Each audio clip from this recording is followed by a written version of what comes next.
What happens when company is ready to scale, but the founder's internal response to pressure keeps pulling them every decision back to one person? Your next growth bottleneck may not be capital, talent, or technology. It may be the way your leadership system reacts when the pressure rises. By the end of the conversation, founders and CXOs will have a practical way to recognize pressure driven decisions, distinguish personal overload from broken organizational design, and build a leadership operating rhythm that enables growth without making founder the permanent control center. Across India, high velocity founder ecosystem leaders are managing capital expectations, talent intensity, customer growth, regulatory change, and constant technology adoption, often while remaining the final escalation point for nearly every critical decision. Globally, AI acceleration, cyber uncertainty, and compromised decision cycles are increasing the speed of business faster than the leadership system can safely do. Today, we are joined by Mr. Subramanian Narayan, publicly known as the Neuro-Trust architect, the co-founder of Neurogenetics, where the work focuses on how founders and the CXOs respond to decide and lead under sustained pressure. Before we dive into the topic, let's have a small video about Power of Knowing Forum.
Welcome to Power of Knowing Forums, the Preeminent Conclave, a weekly podcast series by Power of Knowing, where insights become strategic advantage.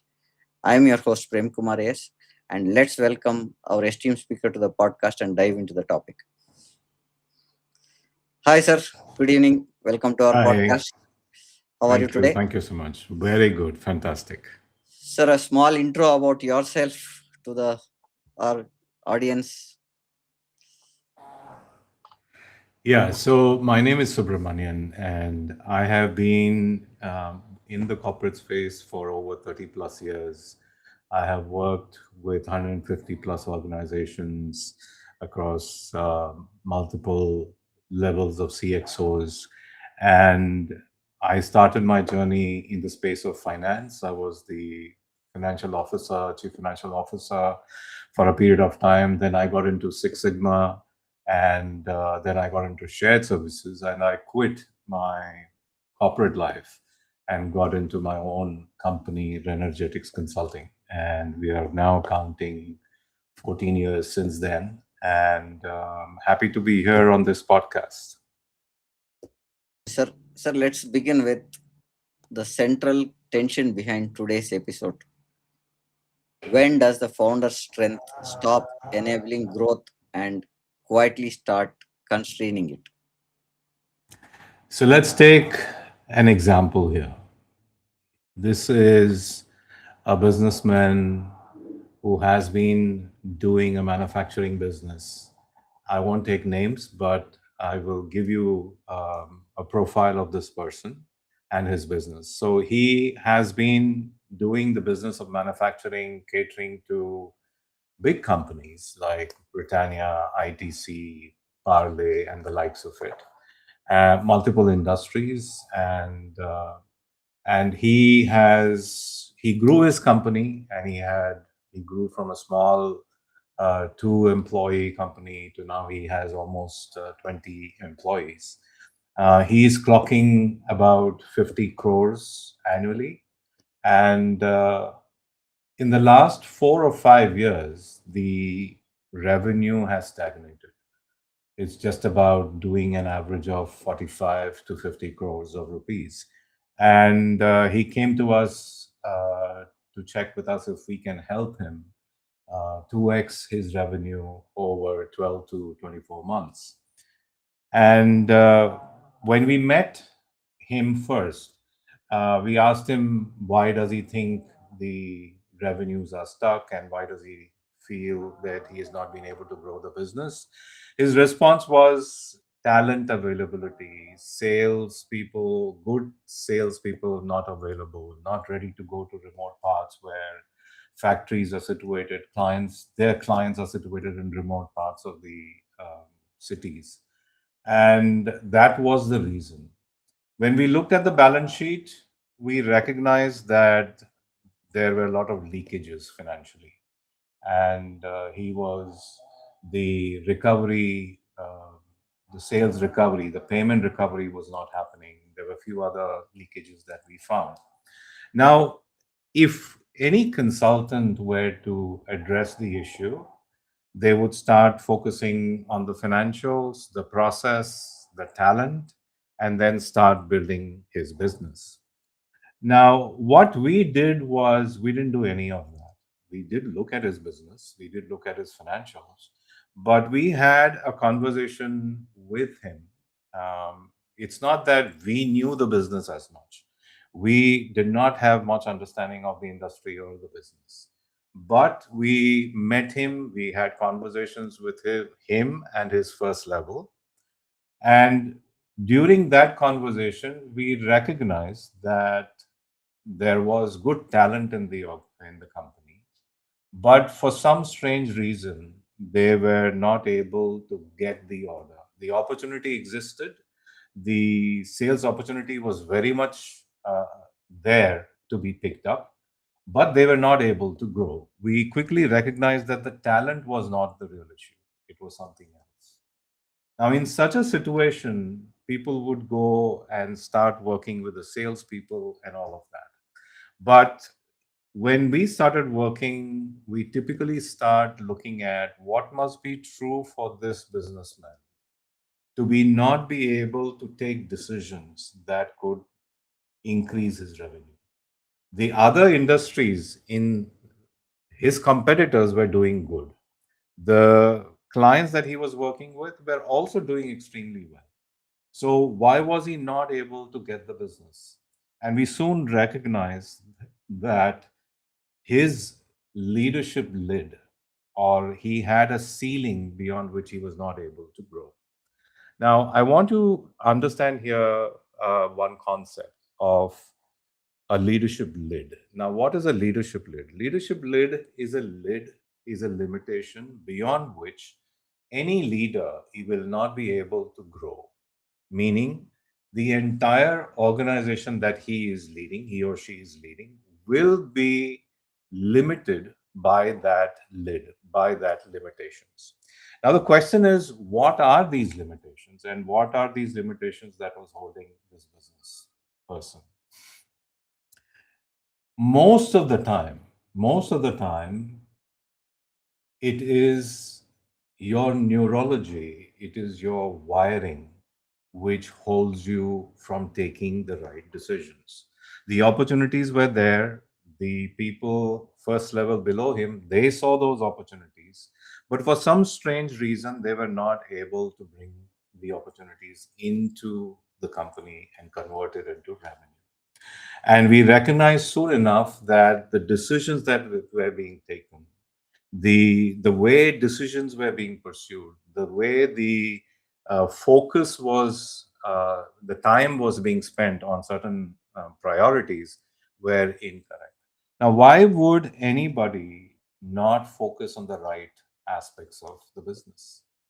Every businessman wants to increase, make more money, wants to see his business grow, but when he knowingly, if he is not able to pursue that path and make that decision and grow his business, there is something invisible that is holding people back. And this is exactly what we are discussing in our call today. And think about it this way: when he would come into the office, he would be in an internal state where he would demand results from people, which means if I'm coming and having conversations, I'm not in a state where allowing you to think or have a conversation or have a brainstorm. If I'm demanding, and if I am in a state which is having this concern that how are we going to increase the business, think about how the employees will be under such circumstances where the boss is not relaxed, he is angry or he is demanding, and he's trying to get to the results, but he's not understanding the needs of his employees. He's not recognizing what is it that they need, how, what support do they need, or are they capable of leveraging it, or are they having enough freedom to achieve what they want to achieve. So that exactly where we recognize that the lid, the ceiling that this person had was he was not able to see the challenges that he had to address. And surprisingly enough, they were not pursuing sales on a daily basis. Now, he had literally had 15 salespeople. He had almost 5 or 7 people who were involved with the installation of the machines. Despite having a good profile of the clients, these salespeople were not following the rhythm of daily sales call. They were not following the rhythm of daily follow ups. Now, why was he not focused on getting them to do this? Now, that's where we are talking about sometimes you're focused in a particular way because of the way your beliefs and patterns are working. So, Prem, that becomes the point of reference for all of us, where not that he was not capable, but the state in which he would come, the internal state and the anxiety or the frustration that he would bring into the office was really creating barriers for people to perform. And he wasn't able to see that there were certain things that they were not pursuing. And he thought it was the lack of talent which was the case. But we recognized that it was not the sales follow ups, the sales daily sales call that were not happening, nor was he making each of those people accountable. So there is this very famous leadership guru who has written about law of the lid, and he talks about that every leader at some point in time hits that lid, is limited by that lid, and then he needs an additional effort, either external, or he has to hire somebody who is able to crack the lid and lift the lid. So, as another example is Ray Kroc. McDonald is not owned by McDonald anymore. McDonald started, McDonald brothers started the business, but they don't own that business anymore. And Ray Kroc, who was into selling kitchen utensils, kitchen equipments, he came into one of those centers where they were making these burgers. And Ray Kroc could see the how much growth that McDonald's could achieve. And McDonald's had tried building the branches, they had tried doing the franchisee model, but they were not successful.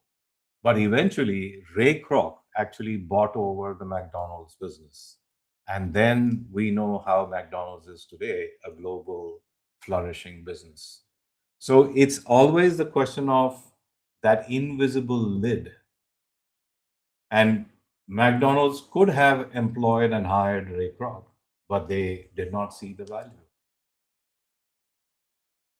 At that point, because while we were doing some of the implementation of the projects, I also had that challenge where will this be approved? Will this be done? So I had one mentor who said, "Are you inside the budget or outside the budget?" He used to tell always, say, you justify on three things, and if you are able to close the project quickly, I'll give you the required approval. So he used to say, talk on three pointers with me, Prem. What is the effort? What is the time? And what is the cost? So you give me those things. What is, if you give me all those things as a justification, I'll give you the approval.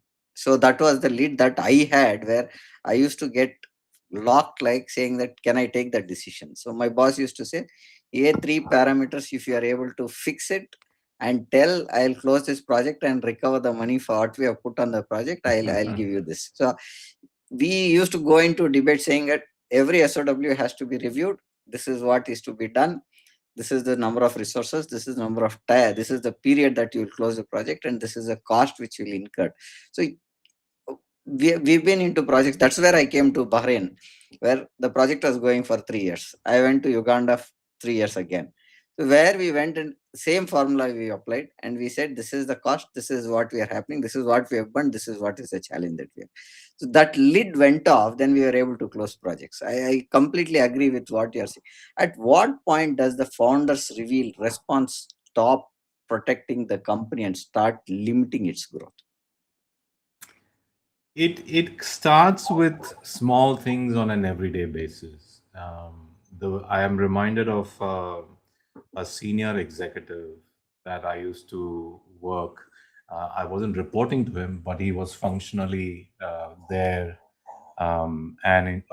we had to interact with him on certain policy or major decisions. And when he would come in, or when we would go to his cabin, or when we have a group meeting, the the state in which he would come and operate, you would not want to be around him. You would never find yourself comfortable. You will never find yourself relaxed. Now ask yourself, if a founder or a CXO has a state that is getting people to focus more on the executive or the founder's mood rather than focusing on solving the problem. Now, if this gets unresolved, then you see how the chain reaction happens.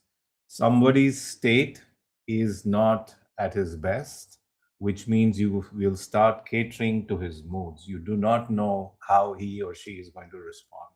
So, all your energy, all your mental energy is now focused on saying the right things to this person. Why? Because you do not know how he or she is going to respond.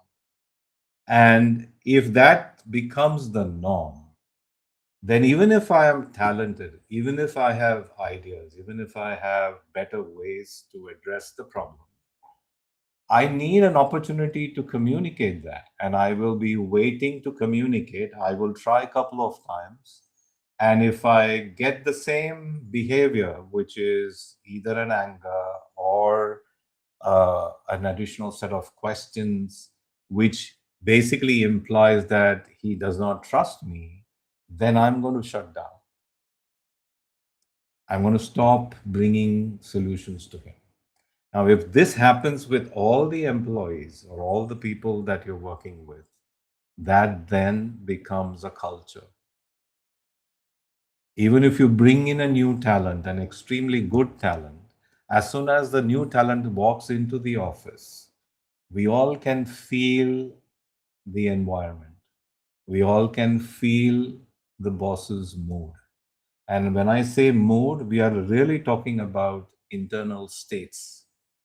And if he is not relaxed, if he is not allowing conversations, And don't get me wrong, these are not people who are not well intending. Every founder wants to grow his organization. So it's not that he or she is not wanting to grow people. It's just that sometimes all of us are influenced by situations, challenges, and based on our past experiences, the way we have managed to survive, when we are facing a challenge or a pressure or a fear, we basically freeze. We either get into a fight or a flight or a freeze mode. And when you are in that mode, you are never operating at your optimum. And when you're not operating at an optimum, that becomes very contagious. All people around you are going to mirror you, and they anyway mirror you. And we all are animals or human beings where we mirror each other. When you're with somebody who is jovial and happy and relaxed, you also tend to go into the same space, same state. So we mirror each other. And if the wrong state starts becoming contagious and the culture becomes that, decisions take time. Problem solving doesn't happen. You're basically managing the boss, you're managing the mood of the senior. You're not, approvals gets delayed. And then you're not working from a space of being driven, you're working from a space of wanting to meet the deadlines. And that is how the founders get into a space where you're not able to grow the business. Take another point here when you said we had most of the I was part of the escalation and revival project groups where I had to go to projects and had to revive projects or close the projects. So I had that luxury of a very good boss, very supportive boss, and I told you the three parameters. He'll go and he used to at certain stages, if I am not able to get anything, he will say, let's have a meeting with the customer. So and he'll come in, he'll set the pitch, he'll say, this is what it is, this project is good, this is where we are standing. He'll take an update of all the projects and then he'll say, sir, this is where we are stuck. And he'll say, after the meeting, he'll call me and say, stage set kar diya hai, abhi you have to drive and get it closed. And every meeting he'll say, you ensure telling only one thing. So this is your project. It is a benefit that your organization is going to get with that kind of a implementation that you are doing. Tell me how we can finish this. I can delay, I can put a change request, and I can still run the project. I am okay doing that. Are you okay in doing it? I will not believe, sir. Most of the projects we closed it like that only. We said, this is where we stand. This is where is the challenge. I agree, it is your project. You want a deviation, let's do a deviation in the scope. No problem. We'll say this is not acceptable. This is not aligning to our business needs. We are okay. That scope. If you are saying if the deviation is more than 5 to 10%, then there's a change request which is going to come. And he always used to say, usko ek carrot dena, iska itna paisa hota hai, additional. You tell that, customer will come back to you and say, change request apne organization, even the CFOs will not agree because you are not giving a, because we have funded this project. Now, if you are going overboard on this and there is a change, why this was not discussed? So it will come back to him. You will not believe, sir. We've got, as far as I know, I've closed around 7 projects like that. I've closed it in Uganda. I've closed it in Bahrain. I've closed it in Australia. I've closed it in the European region also, 2, 3 projects. So we used to say this is the effort that has happened overall. With this change, this is what is the effort that is going to be.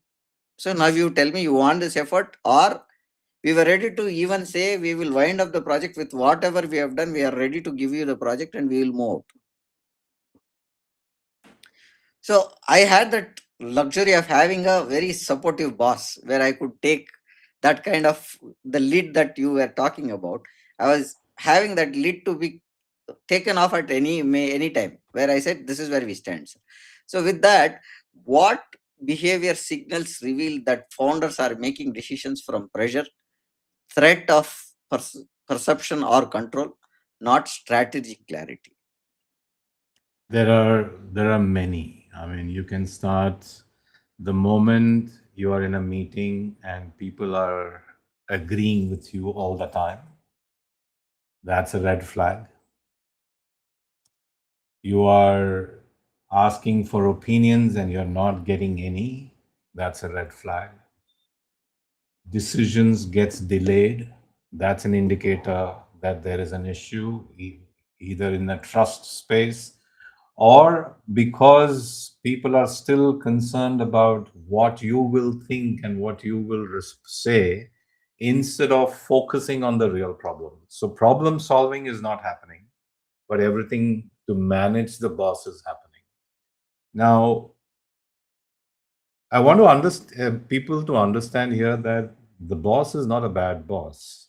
He's just responding based on his past experiences. He It's like you have the same data, you have the same opportunities, but one sees opportunities and the other one says we need to cut cost. Now, why does this happen where the data is the same, it's the same industry, both have the same experiences, but one is going ahead with investing more money because he's seeing opportunity. The other one is saying, let's start securing and playing safe and cut cost.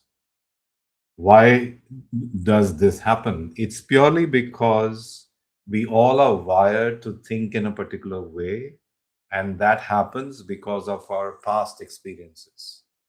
And that past experiences becomes a pattern. It is a pattern, it is certain elements of belief that drives our decisions. And I want people to recognize that when they see that in the office things are being delayed, you have to chase people as a boss, you have to push people to move things, if you have to continue to micromanage them, and if they are not responding, then it's a clear case that you as a boss has certain limitations that are neurological. And the moment we fix these patterns, the moment we fix these patterns which are default, when you are when you're reading a situation as a fear or a challenge or a trigger, which is questioning your survival, which is looking like a threat, personal threat, then all our decisions become, we lose the connections with the reality. Our heart starts racing, our mind closes, and we are looking for survival. We are not looking at opportunities that can take us beyond. Instead of collaborating, we are trying to play safe. Instead of having an abundance mindset, we are going with a scarcity mindset, which leads to toxic culture, which leads to executives leaving the company, way more rotation, transition happening. All of these are signs that you are facing an invisible bottleneck. And and it's very clearly the results that you see as a founder. Who's responsible? You, the founder. Because ultimately, your results are your decisions. McDonald lost the business because they did not see it growing beyond a certain point. And so they decided to sell it to Ray Kroc, while Ray Kroc saw opportunity. And so he bought it. So I'll take one example here. There was one, I've told this in one of the podcasts. I wanted to bring it because you said he saw the market. There was one example which was about two salesmen going to Africa for a uh, shoe company setup. So one guy goes and says, I survey the market and calls the office saying that, how will I sell anything here? There is no market because nobody wears shoes. I Okay. remember. The the second guy goes and says, wow, this is a great market because nobody wears shoes. Two perceptions, same organization. How you think to get business is completely different, right? And uh, the way you communicate or see that opportunity, what you rightly said for McDonald's, I think when I say Ray, he started looking at having the real estate under the McDonald's place where he people could not do real estate, so he provided real estate and McDonald's could open their shops there. That's what is the thought, is what I know. Am I right in saying that, sir? Yeah, yeah, yeah. So McDonald's is also known for choosing their properties. Yeah, yeah. Right. So how does this show up operationally through delayed delegation, repeated intervention, centralized approvals, or changing priority, or reluctant to trust senior leaders? How, what is that it shows up? See, it is every founder wants to grow his organization, and so he hires good talent. And I don't think anybody hires bad talent, right? Everybody will agree that if I'm hiring somebody, I want to hire somebody who's a good talent. Then the only question remains as to why, if the business is stuck, why is the business stuck? Now, if recognize, I want the founders and CXOs who are listening, I want to recognize this. When there is an issue and if there is no growth, we tend to say, okay, let's get into training. Let's get into learning the skills. Let's get into managing the competencies. All of those are good. I'm not saying no. But if beyond the competencies, beyond the skills, if you're still finding yourself stuck, and if you're still finding the needle is not moved, then it clearly points to one thing. It is your neurological patterns, your beliefs, your internal states. It starts with internal states because that's more visible, that's more, shall we say, felt in the organization. And when that starts happening, how do you know and how do you see it operationally? Decisions become slower.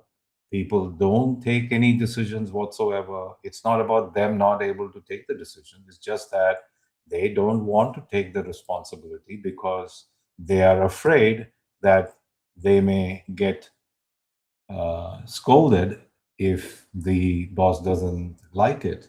And so they stop taking responsibilities. And so it goes back to the hierarchy, to the seniority level. And if all the decisions of the organizations are going to go towards the founder or the CXO, it's going to be a bottleneck. It's going to be a clear bottleneck, and you will see silence and compliance instead of debates and exploring innovative solutions. You will see, instead of equipping and empowering, you will see teams being dependent, teams asking for help, asking for what is the right solution. You see delayed approvals. You see, instead of responding, you see reactions. You see defending people, protecting and making a point of saying why it is not happening, missing deadlines, and you are giving reasons for not having achieved the goals, people giving reasons. All of these are operationally, you can start seeing that. And if you continue to do that, you will start seeing it in the results. You will start seeing in the balance scorecards. You will start seeing in the top line and the bottom line. That's your last. It is basically indicating that it's gotten as worse or as bad as that. And those are all correctable. You can correct it. You can change the patterns that you have. You can change the beliefs that are not helping. It is essentially a question of, is our operating system having the latest software. Because if you are operating on a software which you had picked up in the past 2 decades, they are no more valid. It was valid then because you managed to survive, you managed to come out of those challenges, overcame those challenges.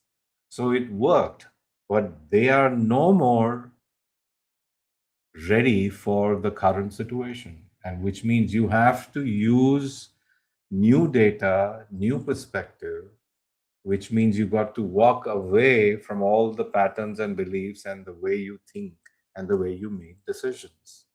And they most of the time are blind spots, and you need help. So again, my boss's example here. He used to say two things in meetings. You have a challenge, call for a meeting, but you will not talk. So you will listen to everybody and you will talk last. So you take notes and don't interrupt. These are two things that he used to say. And in the meetings, he also had your mobiles to be kept at the door. It will not be there. You will have to keep it in silent. Front desk near the conference room or the room that we are having this discussion, you will have to keep deposit your mobiles and you will not touch them.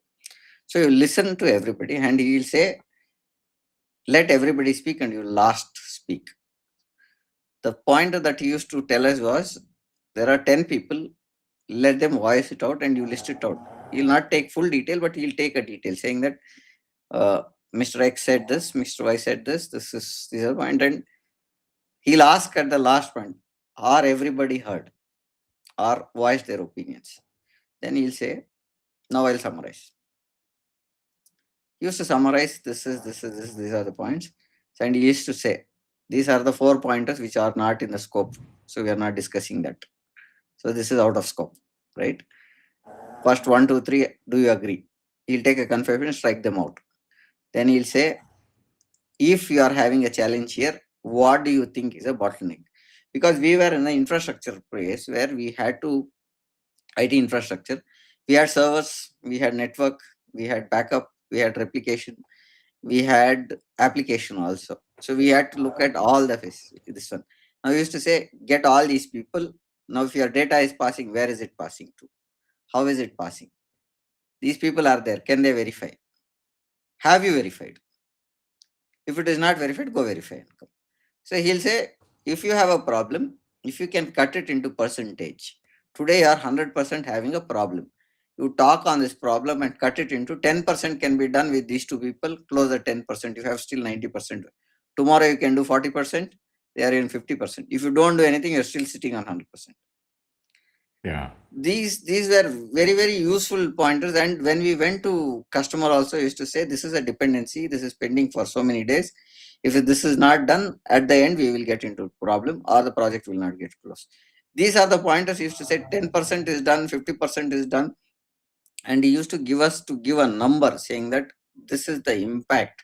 The project will get delayed by number of hours, number of people getting delayed, and if there is a delay with the schedule that we are getting, this is the change request. So everything used to get tied up there, and that's the first point that he used to ask team. If you have a challenge, sit down, note down the points, tick who's the stakeholder, has the stakeholder given the right information, are we missing anything? And he'll finally summarize saying that I think these are the 10 points that we discussed. 4 knocked down because of the scope issue. 5, these 3 people will work. This is the deadline. 1 week time he'll give. And final summary is this is a pointer where there is a dependency from the vendor. We'll check with the vendor and come back to you. Yeah. So these meetings were very, very driven, and even the customer used to say, yeah, we agree. So these are few pointers that I've learned from my boss, which is a great thing where we went and did escalated projects to closures. Now, Yes. how? So in this example, it's interesting how your boss was shifting people Yeah, from problem states yeah, to solution states. And one of the ways that I'm hearing what you're sharing is When people come with problems, he tells them to stop speaking and listen. And then he expands the horizon unwittingly of all the options that a person has, and then allows the discussion to happen in a way where everybody is getting a chance to offer solutions. Yeah. And eventually, the person who came in with a challenge gets shifted from a problem state to a solution state. The fear retreats, and the What possibilities starts taking hold.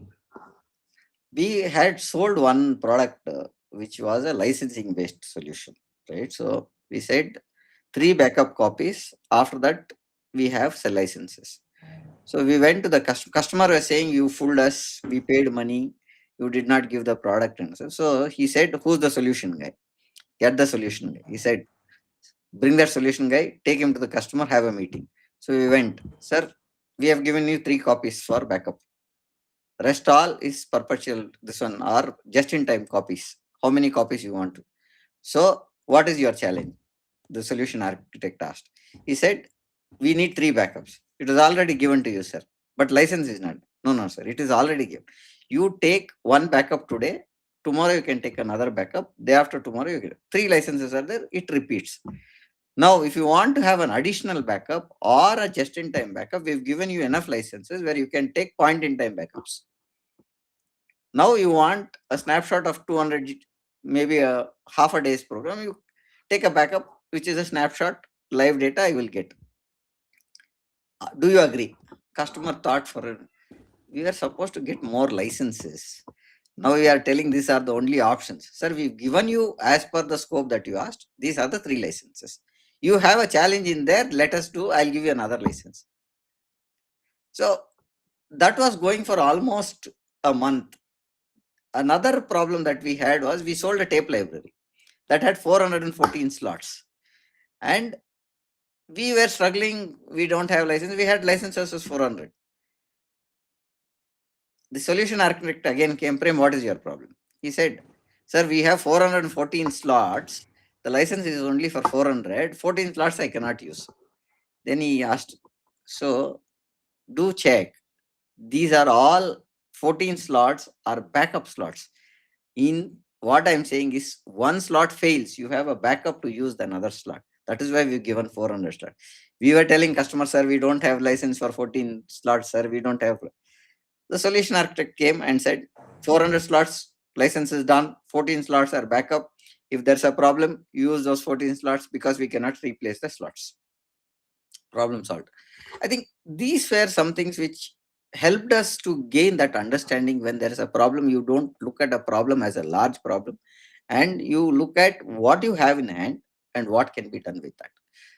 How can founders distinguish highly conviction from pressure condition need to remain indispensable? They have to constantly ask themselves, are they operating from fear, from scarcity, from frustration, from desperation? They have to ask that question. And the moment one of these questions gets a yes answer, you are in a wrong track, Okay. because that narrows the ability for the founder to be able to have that wider scope of things and possibilities. It narrows it down, because when your beat raises, when you experience fear, your heartbeat raises. Yeah. Your heartbeat raises, your cortisol increases, your amygdala gets hijacked, and you're not able to make the optimal decision. And the first challenge or the question is, are you operating from a space where you're confident you will find an optimal solution? Or are you operating from a space of frustration, fear, scarcity, um, things are not going to work. And if you're operating from that internal state, you have to back off and bring your states to neutral or high performance states. Got it, sir. How does a founder's internal state become an organizational operating system? Very easy. Every day you walk in, you are communicating without speaking, you're communicating how you're feeling. I'll give you, it might be funny, but it is true. If you are sitting with somebody, you know how he or she is feeling. You don't have to look at that person. Yeah, yeah, true. I want all of those people to think about those moments in the office. So I had my boss, who was the senior most in that floor, and people who wanted to get sanctions, permissions, wanted to get some solutions to a sticky issue. What they would do is they wanted to meet the boss at the right state of mind, obviously. So the way that would happen is because I was sitting next to my boss, that boss, they would call me and they would say, "How's the weather?" Nothing else. No discussions, nothing. They would say, "How's the weather?" And I'm not going to look at my boss. I Mm, will say, "Not now." not okay. So it's that easy to recognize. And if you are in good states, what's going to happen? People are going to feel relaxed. People are going to feel wanting to discuss options and possible solutions, wanting to take risk, wanting to try new ways of doing things. And if they feel my boss trusts me, if the founder trusts me, then I will take more liberties to take risk. I will try new things, not necessarily going back and asking, shall I do this or shall I do that? Instead, you know you have a support from your founder or your boss or your leader. And when that happens, you see what is spreading invisibly is the boss's state of mind, internal state. And when that spreads, and if that repeats, and if that consistently keeps happening, what's going to happen? You're going to find an environment that is fun to be in, an environment where there is trust, an environment which is empowering, an environment where you can breathe easy, an environment where you don't have to worry about what others are thinking. Essentially an environment where you feel there is enough oxygen in the air. Now, that is how cultures are made or built. That is how cultures become what they are. A boss who is managing his states, you get great cultures, great environment, results show up, attritions go down, trust increases, people bring their best performances, and all of that works well for them. On the other hand, where the states are not good, there are patterns and beliefs that are not helping, then all of that compounds. Both have their compounding effect and consequence. And the bosses that you described, Prem, are all of those cases where they were confident and they allowed people to speak, to share, to think through the challenges. And in a way, they were not only allowing people to speak and look at, explore new ways to solve it, but they were also making them think and grow. So it might be a challenge for X, but all the other team members were reliving that challenge and finding solutions. So, in a way, the team was growing along. Yeah, And every founder wants to achieve this. Every founder is aiming at building a larger organization where today's leaders become senior leaders who can lead a business silo, who can lead a business in that larger organization. Now, every founder's wish, aim, dream is that. But why some are able to achieve and some are not able to achieve, that is where our wiring, our neurology, our patterns, our beliefs have a huge play. In fact, I would say as we get into the space of AI, speed, agility, fast decisions, increasing stress levels, you need more and more to ensure that you are operating at your best high performance level. Very true, sir.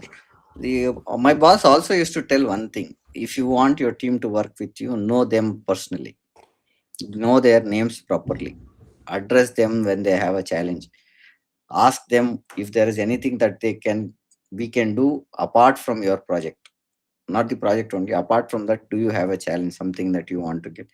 So he also encouraged us to take them out on team outings. We had that a clear set agenda where every 6 months the whole team will go out. One Saturday, Sunday, we are not there. So we used to tell the customers also, sir, we are not available on this prior because we had the date in a 6 months. So we used to say in June we are not there on Saturday, Sunday. Yeah. And So that, if the boss's internal environment, if it is good, yeah, outings are all fun. yeah. But if the boss's internal environment is not good, the team outings also are going to be punishments. So what used to happen, sir, is that we used to go first. They will never talk projects. One condition was you will not talk projects, but we'll end up talking projects because we will not have topics. One first day, while the travel and stuff, they'll talk about all these things, and they will get out of topic. And they'll say, "Sir, project में यहाँ पे problem है, इससे बात करो." यहाँ पे problem इससे बात करो. So everybody used to be there around that team. So as I told you, it was network backup, storage, all was different segments at those times, and we used to bring them together, and so many problems we have solved, sir. That was one thing that I've learned from my past. Now, how do urgency, fear, over control, or emotional volatility move from founder leadership meetings to customer interactions, hiring decisions, and team behaviors? See, again, it's one has to recognize that if you want results that are different from the past, you got to create an environment. You got to create a culture, and that culture is actually dependent on the founder.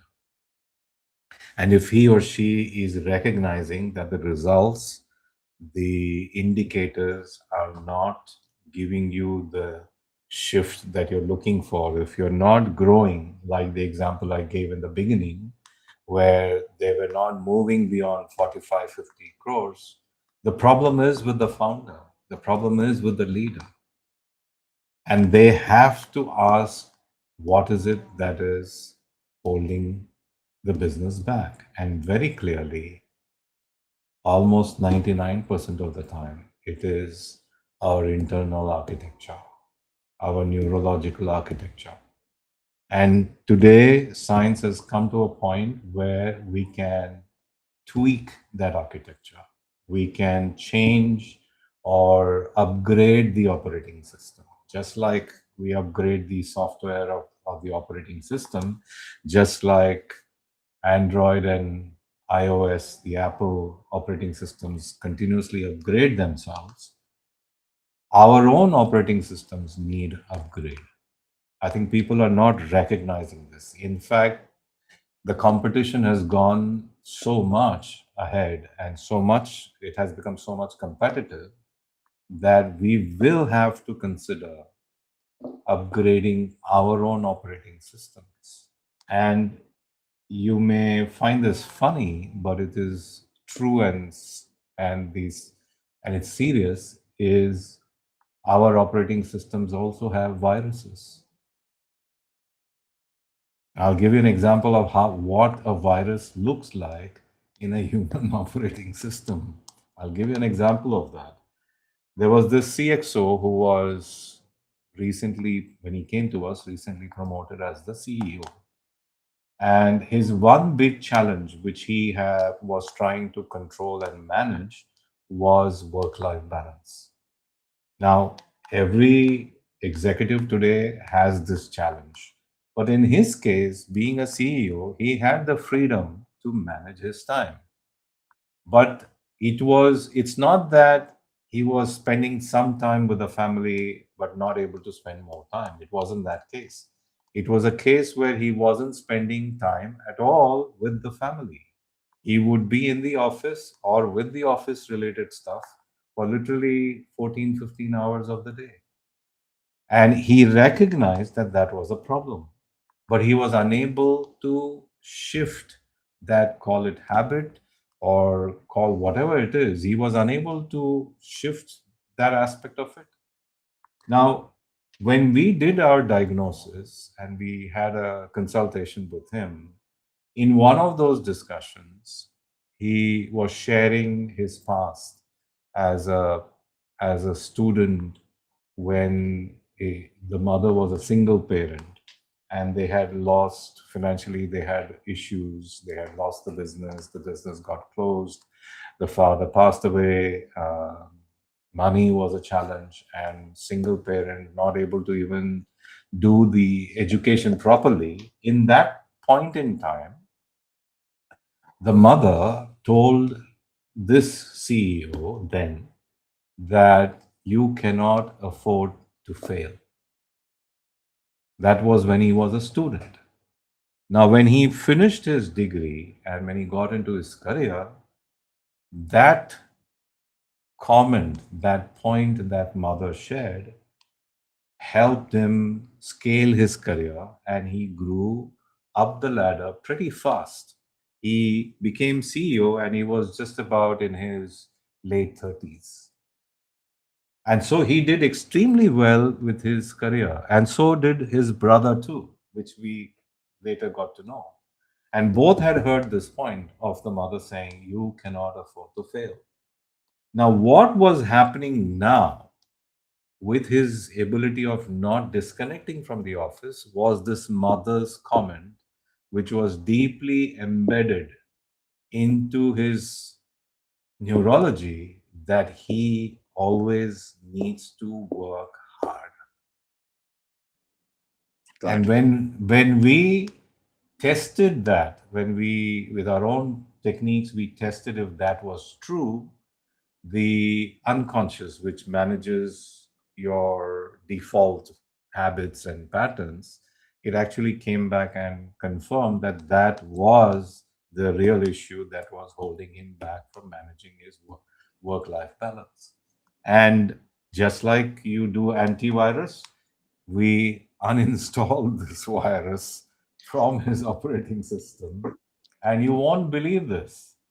In the next day onwards, he was able to switch to the point where the wife had to ask him, surprised and shocked to ask him, "What have you gone and done Yeah. yourself to?"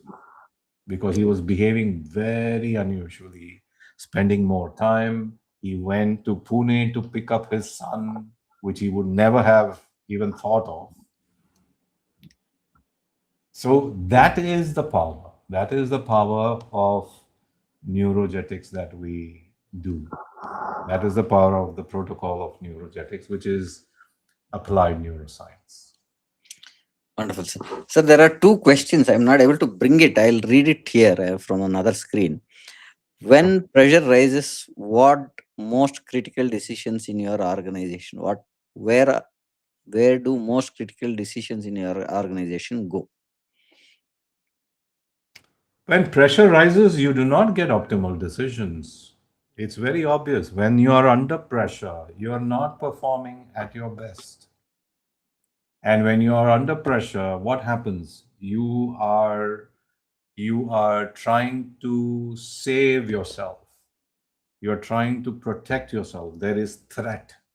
And when you're operating under threat, your heartbeat increases, cortisol increases, stress levels go up, and you're looking for survival. You're not looking for expansion. You're not looking for new opportunity to grow. You're looking for survival. And under pressure, those decisions are never the best.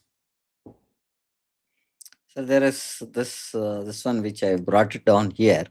So there is another question: what is the biggest hidden cost for founder dependency? Biggest cost of founder dependency, organizations won't grow. Biggest cost of founder dependency is what? Every decision is being made by the founder. You may survive, but you cannot grow. Because if it is all dependent on the founder, how much can a single person do and achieve? And founder is no more a founder, he is individual contributor. He's not even a leader. If all the decisions if he's going to take, when is he going to expand? How is he going to expand? How is he going to create more leaders so that he can focus on other priorities? You build, as a founder, you build leaders so that they take on the new responsibilities. You build systems, you build process, and then you let the leader take over that space. Why? Because you have now standardized and it is chugging along. But if they all are dependent on the founder, none of that is going to happen. Got it, sir. Sir, with this, we are on top of the hour. I would like to summarize on what we have discussed over the last 1 hour. Founders' pressures become a growth constraint when critical decisions, trust, and organizational momentum repeatedly depend on one person's state and availability. Right? So that's the first point. The issue should not be framed as a personal resilience. Founder overload is often reinforced by unclear decision rights, weak leadership depth, technology fragmentation, and a cultural escalation. So that's the second point that we are seeing. Trust can be observed through behaviors. Who decides? How often decisions are revised? Whether bad news travels quickly? Whether teams can act without emotional permission? That is the second point. Third point. AI and automation can reduce cognitive load only when they are applied with well-designed operating model and human judgment, security controls, and measurable outcomes. So these are the 4 pointers that I had as a takeaways for the discussion that we've been doing, sir. Any pointers that you would like to add? Yeah, on top of all of these, one singular important aspect is all of these are governed by your neurological architecture, your operating system. And if they are not upgraded, and if they are still living in 70s and 80s, and they were valid then, but not in the 20th century, then the decisions are going to impact your results, your top line, your bottom line. Sir, thank you for being here. So, thank you for helping us surface the bottleneck that really appears as a strategy dashboard. Today's conversation reminds us the company does not experience the founders only through visions and decisions. It experiences the founders through pace, trust, escalation, emotional signals, and the system built around these behaviors. This is what I think is what we have understood in the last 1 hour discussion that we are had. But with this, we would like to conclude our session. We would like to tell, if you want to connect to our speaker, this is the QR that I am bringing up. You can speak to Subramaniam sir on the topics that you want to understand or do a consulting that he wants to look at. You can talk to him and find out. You can connect and see what on how his work is going on through regenetics, right? That's the framework he's been running for the last 14 years. And with this, we would like to conclude our session. Thank you, sir. Thank you for being here. Thank you. Thank you, Thank, audience, for being here. thank you for inviting. Yeah.